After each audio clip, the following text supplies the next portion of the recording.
Welcome back to Our Community. Susie Thomas visiting with Jill and Tim Hardy talking about the Sparkle Box. Before I move on, you were saying where your children are now practicing this themselves and it's become such a priority. As parents, is there anything more important than passing our faith on to that next generation? That's got to be the most gratifying thing in the world. It is. It's very rewarding. I mean, we have stories where just to see, for instance, one year, as Joel mentioned earlier, we'll team up, and one year our son and daughter were teaming up, and just to overhear their conversation at the table, what they were doing and why they would do it. And at one point, this is years ago, and we live in I guess you could say, a modest home, to put it polite. But they were arm in arm walking throughout the house about how we live in a palace. We live in a palace because I think they finally realized it's not about the material things and size. It's when you look at other people in the world who don't have, clean drinking water or, don't know where their next meal's coming from. So compared to the rest of the world, practically anyone in the United States is a 1%er. Right. When you think about that. And folks who have not traveled to a developing country have no clue of the poverty because poverty here is not anything like poverty there. Yeah, they don't realize they're rich. They're already rich. Truly. Yeah. My goodness. And spiritually rich in this family because the priorities are so straight. How many people at the end of Christmas have a warm, joyful feeling and not the, it's over. It was over in seconds. It took us, 6 weeks to pull this together and now it's over in seconds.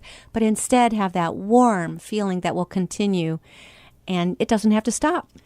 That's right. And it makes me think of a family that I met a couple years ago where they have two boys, one's in middle school and one's in high school.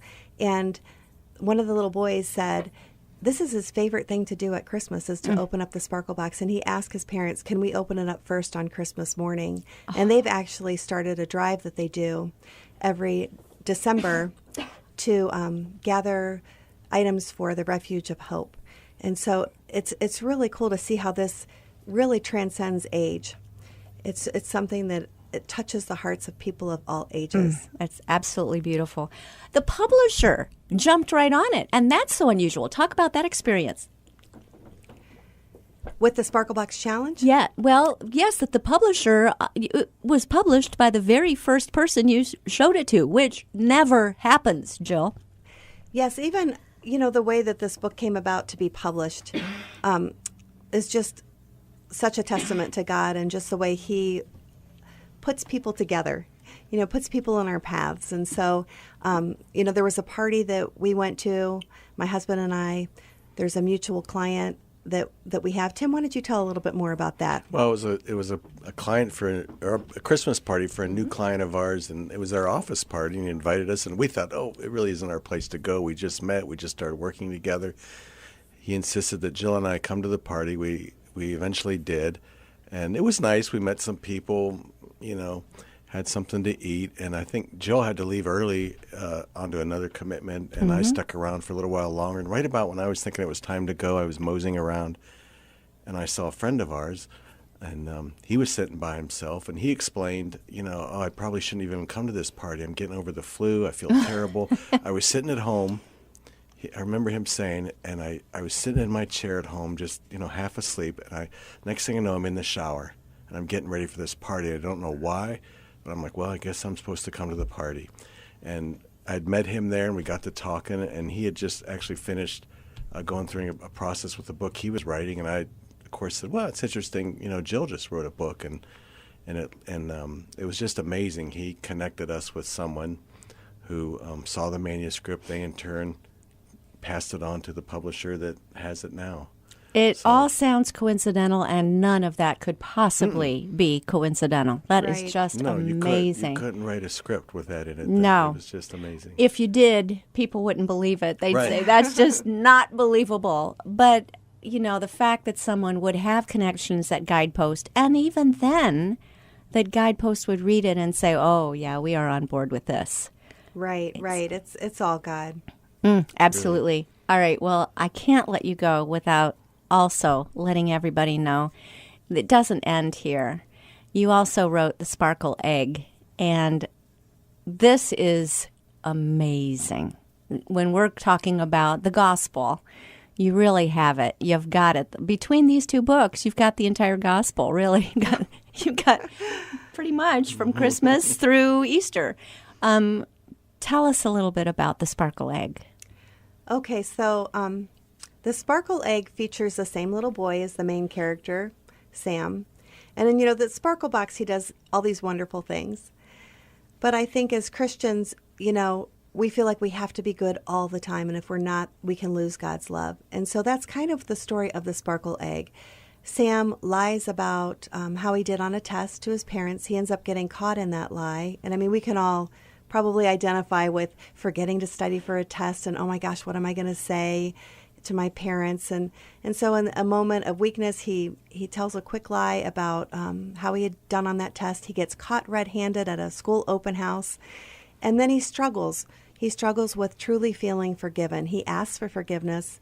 His parents tell him he's forgiven, but he just can't lose the feeling that he's not a good kid anymore. And so the sparkle egg is a tradition that his parents do with him to help him learn about the true gift of Jesus' grace. And so they tell him, write something down on a piece of paper that you're feeling bad about. Only you need to know what it means. You can just make a little symbol. So he draws a star to represent the paper that he had lied about getting a good grade on. And he folds it up and he puts it in the egg. He puts that in his Easter basket. And his parents say, well, on Easter morning, there's going to be something special inside your egg. So on Easter morning, he can't wait to open that up. And when he does, he finds nothing in it. It's empty. And so the story is, that is the true gift of Easter, that you are meant to live in the freedom of God's grace. And that just makes me want to cry. Oh. Just the idea of really how to teach the empty tomb to a child. Yes. And to look in there and to see every bad thing I ever done. Oh, it's forgotten. It's disappeared. It's evaporated. There's nothing there. Absolutely beautiful. Now, is this a tradition that you then began using with your own family as well? You did a sparkle box and a sparkle egg? Or did that come a little bit later? The sparkle egg was written out of my desire to share God's grace that I had experienced in my life. And without really getting that gift of grace, the sparkle box could have never been written. And so the sparkle egg was not something we did together as a family until the book was written. Once the book was written and that idea of how to share that, yes, we did do that with our family. And it was amazing and how that touched each of us. With that tradition, really searching our hearts. Is there anything that we're holding on to that we need to let go? And it's such a beautiful thing to recognize that and to truly let it go. And I even have, people have told me they leave that sparkle egg open, like on their desk in their office. And people will come in and ask, like, why do you have an Easter egg out on your desk? And it gives them the opportunity to share why they do. Wow. All right. Well, we'll have you back at Easter time to remind everyone about that, that would because be I'm great. sure that's something that will be available as well. But had to get that story across because it really came full circle. Once you experienced the empty Easter egg yourself, then you were able to write the sparkle box in an hour and a half. Yes. Do you have plans for writing anything more? Do you have other stories simmering in the back of your head? I do. I'm really excited about it too. I do. I just feel like God has given the direction, and people had asked for years, are you going to write another book? Are you going to write another book? But it's really all in that timing when you feel it on your heart, and that is the feeling that I have now. Well, I don't want to make you give away any spoilers, but any hints? Just that God has created each of us with our own gifts and talents that He wants us to use. Nice. Well, and isn't that true? Now, I know someone's listening and they say, I do a little writing. And how in the world should I proceed from here? If I've got an idea that I really believe that the Lord has put on my heart, how do I proceed from here? What would you tell that person? If it's a children's book, there are not many publishers that will take a manuscript unless you have an agent. And so it is kind of difficult, to be honest, because if you don't have an agent, you can't get the book out there. I know that Worthy Publishing is one of the publishers that will take submissions. So I would go online and check that out and submit your story there. If you've written a book that's more to an adult audience, there's a lot of really great self-publishing tools out there now. And I would explore maybe Amazon and see what they have. I've heard that you can publish for free. I don't know a whole lot about it personally, but I've heard that it's gaining in popularity, and there are people that are having great success. And so if you have a message on your heart that you feel God has given you for you to share with other people, I would say don't give up. Pursue that. Pursue that, because there are ways to get your message out there, and people need to hear it. Absolutely. God didn't put that on your heart to not share. Right. If he's put the sharing it on your heart as well. Any thoughts between self-publishing and traditional publishing? Why you would go one way, not the other way? Well, I think that with a children's book in particular, to be able to get the quality that the Sparkle Box has, that would just be impossible for me to do that on my own, that's for sure. And publishers have distribution channels that self-publishing just doesn't have. And so if your desire is to get your message out as far and wide as possible, try for traditional publishing. If you want to, say, speak at conferences and share your testimony, then having a self-published book to be able to offer at that conference is a really cool thing to be able to do. And then there are also people that have self-published and then been picked up by a traditional publisher. That's true. I've heard of that happening more often now. Yes. Because of internet and so forth. We've got, Correct. communications tools that just didn't used to exist. Sure. Well, that is great. A little bit of wisdom there. That really does help a lot of people, I'm sure. All right, let's talk about this Sparkle Box Challenge for anyone that just may have been joining us right now. It's the Sparkle Box, and it's a challenge until December 31st. Tell us what we can do until then. Okay, so the Sparkle Box Challenge is 3 parts. 1, you go to thesparklebox.com and you read the Sparkle Box for free, cover to cover. And you can do that through December 31st. 2, you do the tradition that's in the Sparkle Box. And 3, you share it with 3 other people, inviting them to do it with you. And our heart's desire is to see this spread, to become a tradition that honors Jesus, that puts the focus back on Christ at Christmas and teaches our kids the joy of giving, and even ourselves, to reignite that joy of giving to those in need. And so we're just hoping a lot of people will do it. There's a lot of great tools and ways to share it on thesparklebox.com.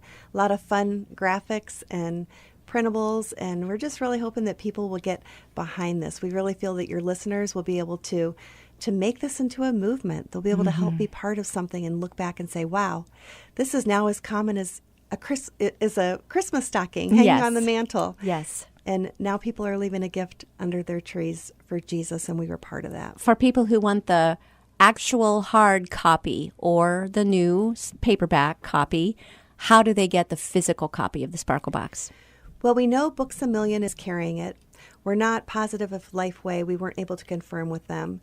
But they can also get it online at Barnes & Noble, Christian Book, and Amazon. Awesome. Jill Hardy, Tim Hardy, thank you so much for all you do in our community. Oh, thank you so much. You're welcome. Thank you.